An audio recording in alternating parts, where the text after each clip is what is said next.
Well,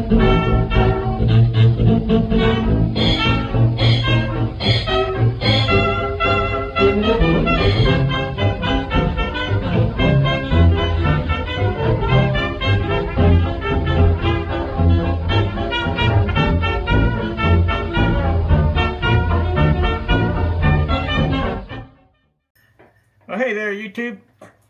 I come to you today in somewhat semi-formal, casual dress-up attire so that I can showcase my brand new pullover shirt from Logsdon and Company. Nathaneal Logsdon is stepping up and providing us with some more authentically styled, authentically tailored clothing for the classic camping period. These shirts that he's got are good from the turn of the century right up until the 1939 period that we call classic camping. This is a very nice cotton shirt, and that's something that's been lacking. We've had access to a number of wool shirts, World War I reproductions, World War II reproductions, Spanish-American War. The reproductions of blue and brown shirts in wool, and the 1916 cotton shirt that What Price Glory sells. We've been limited to basically earth tones. I bought this from Nathaneal because it's a nice white cotton. Goes great with my stylish newsboy cap.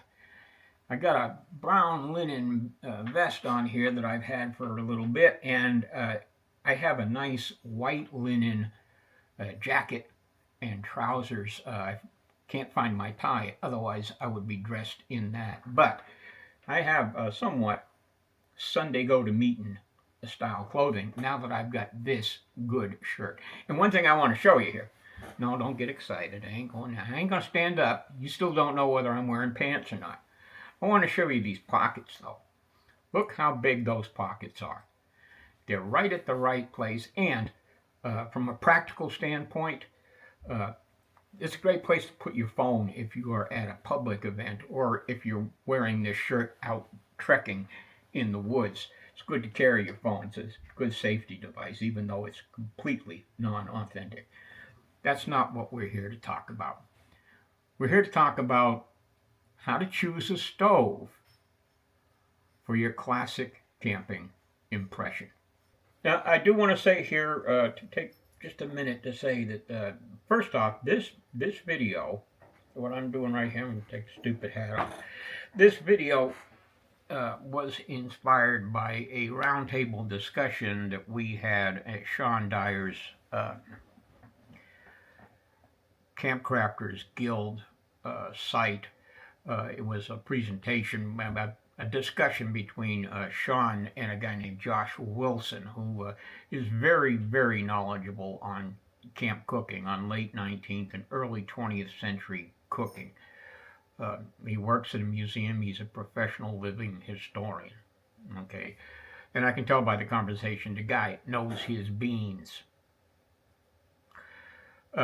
I decided to throw my 2 cents in here with this, not so much the recipes or what to cook, but how to cook, what to use to cook with, okay, and why. I hope this video doesn't get too long.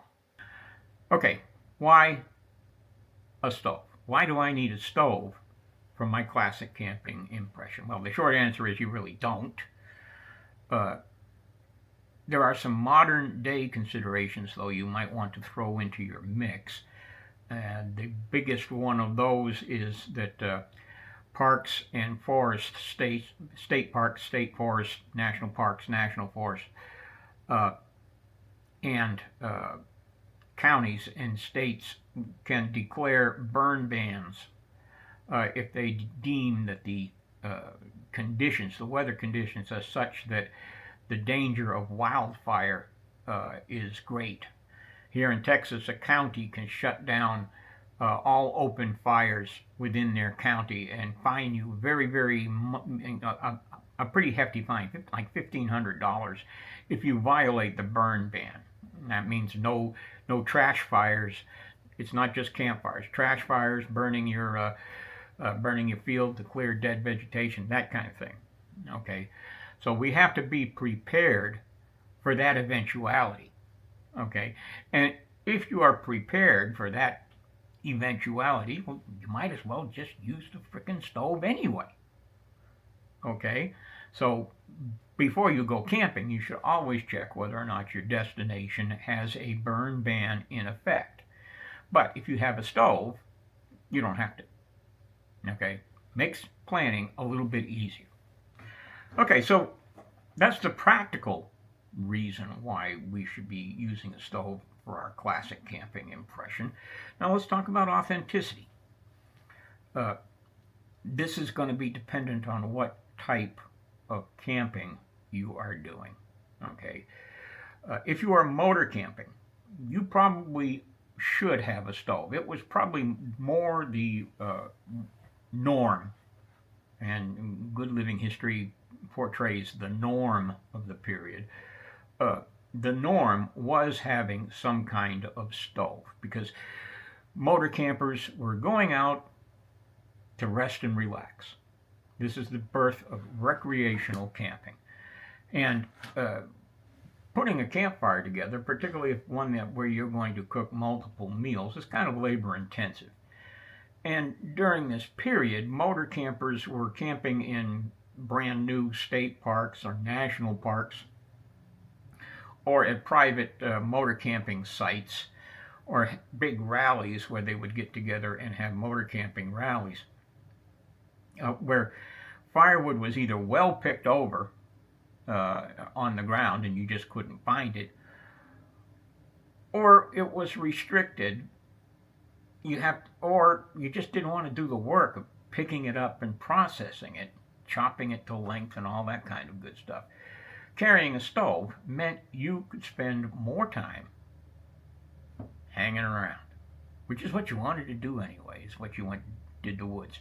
The normal stove, the norm, again, Good Living History portrays the norm. The norm for motor camping would be some kind of suitcase type stove, what we call a Coleman stove today. Okay, they're pressurized stoves. They pressurize with a hand pump. Many of them are kerosene. Most of them use white gas. Most of them use Coleman fuel. Okay, they can be expensive. They're easy to fix. Okay, all of these stoves, they're incredibly simple devices. They're easy to fix. Okay. The other type of stove that you can use is something like this. Okay. Now, this is a radius stove from about the middle 20s, I believe. This is basically a clone of the original Primus design of the late 19th century.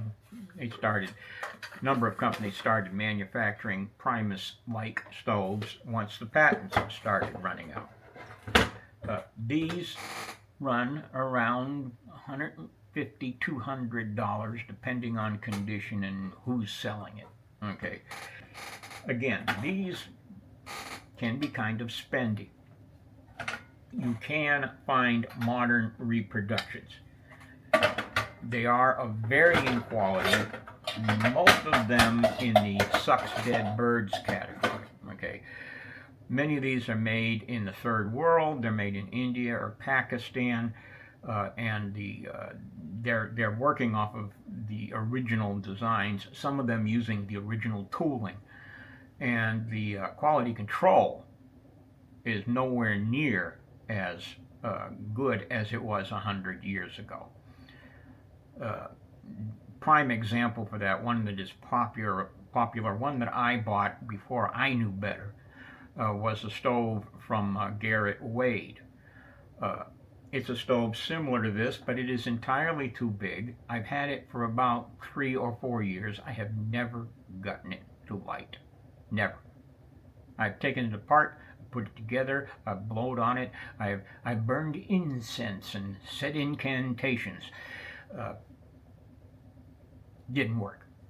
Okay, my recommendation is bite the bullet, spend the money, get a good vintage suitcase stove or one of these Primus stoves.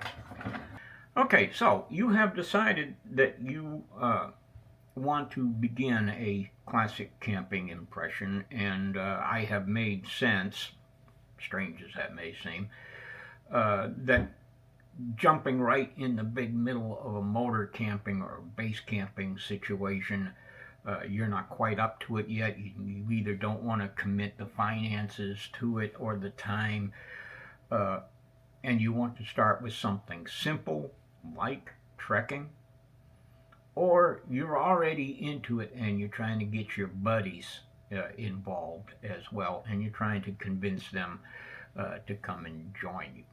Okay, and again, you think I made sense with the trekking impression. What kind of stove do you need? Okay. Now, first off, like I said before, you really don't need a stove. But trekking, backpacking, forest cruising, whatever you want to call it, you have three things to consider. You need to look at the weight of your gear, and then you need to look at weight, and in that process you may want to focus on weight. Okay, you're trying to have a good time, you're trying to get other people to become involved with your pastime here, and you do not want to overburden them. You don't want to make the trip uncomfortable. Okay, the gear is already heavy. Okay, so the cheapest option for you as a stove, and a stove is going to be a better solution, in my opinion, than a campfire in a trekking situation. Your cheapest and easiest to obtain stove for trekking is going to be a hobo stove. Okay, I've mentioned this in my base weight 1938 video. Uh, it's I'm not going to show you how to make it. I mean, you can look at it and figure it out, but there are about 1,000 videos on YouTube about how to make a hobo stove. Okay, basically all you need is a can. I recommend getting a 1-quart paint can because that more authentically represents the cans of the time. Okay, I've got a video out there called History in a Can that'll explain that. But all you need is a can with a hole in the opening, some air vents, and if you have a large pot, you may want to put a couple of spikes or tent stakes across the top to support your pot and give it a little bit more airspace. Okay. A stove like this uses wood no bigger around than this. You might need a lot of it. The good news there is a lot of it is hanging in trees, okay, trees and bushes, which means it dries out faster after a rain. Sometimes dry while it's still raining, while all of the wood on the surface of on the floor of the forest is still wet. Okay, if it isn't raining, you can gather your fuel on your way to your destination just by reaching up, snapping off a little branch, breaking it into about a 6 to 12 inch long section and carrying it in one hand. Okay, you already have half of your fuel gathered by the time you get to your destination. Cheap, easy to make, and it gives you a little bit of sweat equity in the equation. You've got an activity, you've got something that you have suddenly become involved in, creating for yourself, and a good portion of the gear of the time was made by the user. Okay, so that is what I'm going to recommend for the neophyte, for the beginner, for the noob. Okay, if you are a noob and you make one of these and then you continue on your search for a more advanced stove, hang on to this, pass it off to the next guy. Okay, give it to him and say, here, you take this stove, I'll take mine. All right? That would be the first thing to be looking for if you don't already have a stove that you can use. Okay, now I've already done some videos on the types of more advanced stove that you can use. It's usually, your limitation there is what fuel you want to use, alcohol, kerosene, or white gas. Alcohol, kerosene, free thing.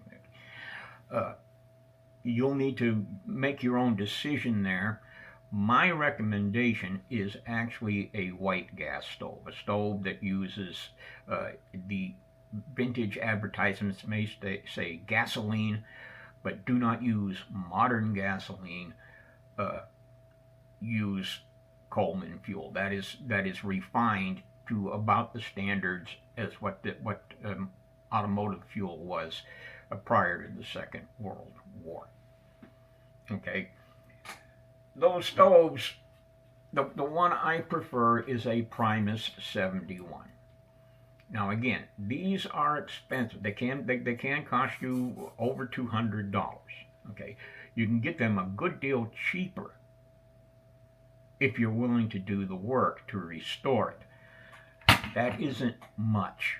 Okay, usually you've got to buy a washer kit and replace all of the washers, and then see if it'll work.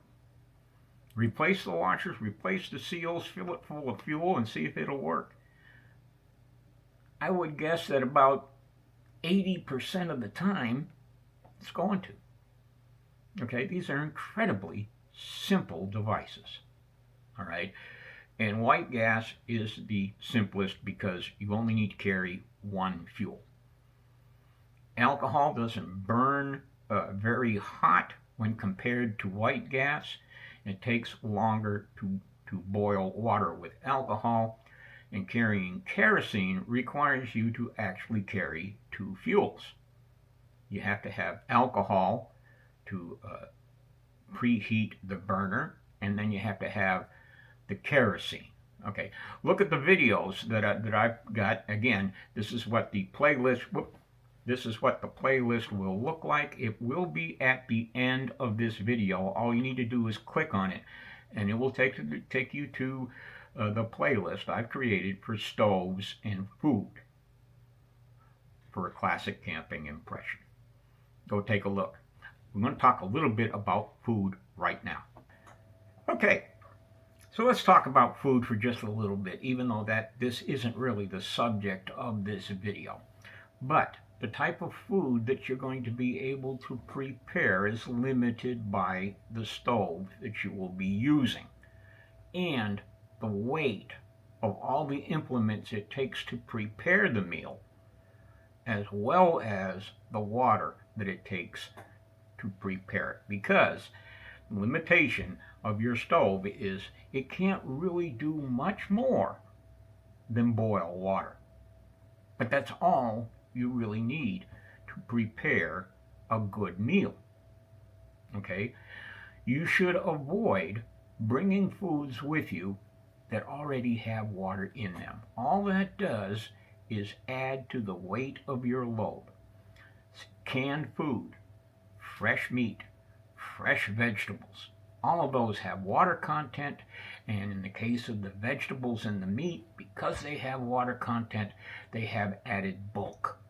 Okay, you can take 16 pounds of vegetables and dehydrate them, and they'll fit in the palm of your hand. I may be over-exaggerating a little bit, but you get the idea. Consider that liquid weighs 8 pounds per gallon. And if you're already carrying a gallon of water, which you should, unless you've got multiple water sources available to you on your trek, then you don't want to add to that weight. In the case of fresh meat, you're bringing something that smells just like fresh meat out to the place where the animals that eat fresh meat live. Okay? It's like you become a restaurant instead of someone enjoying the outdoors.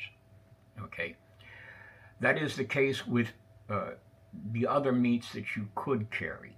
Okay, my personal preference for carrying meat into the field in a classic camping situation is sausage.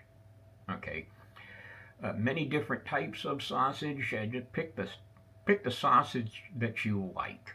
Okay, uh, for a weekend with my dog and myself, I only need a couple of sausage links, about 4 or 5 inches long, to have a couple of meals. Okay, on the subject of meals, you should have 2 hot meals a day. One should be breakfast, the other should be supper, and you should be packing a cold lunch.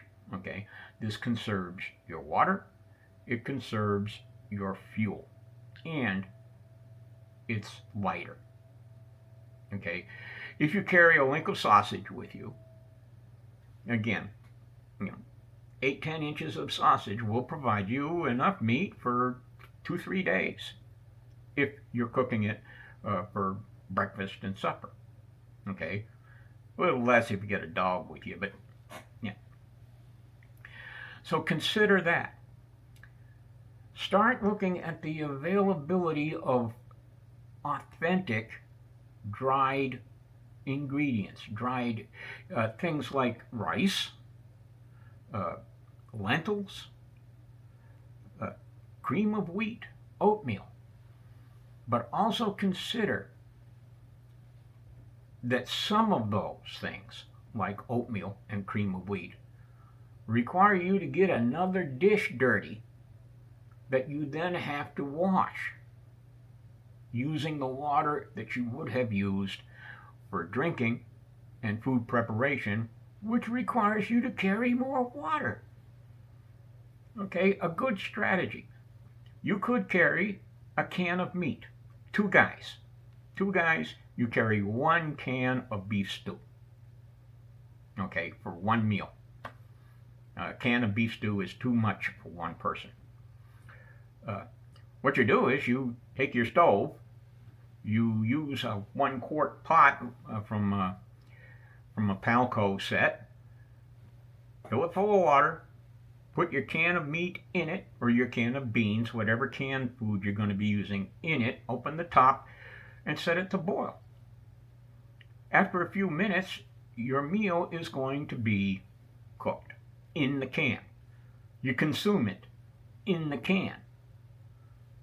Okay, and then you bury the can in the woods, or you carry it out, depending on your situation. You don't want to be carrying an open can of meat with a bunch of stuff in it around in the woods for a couple of days.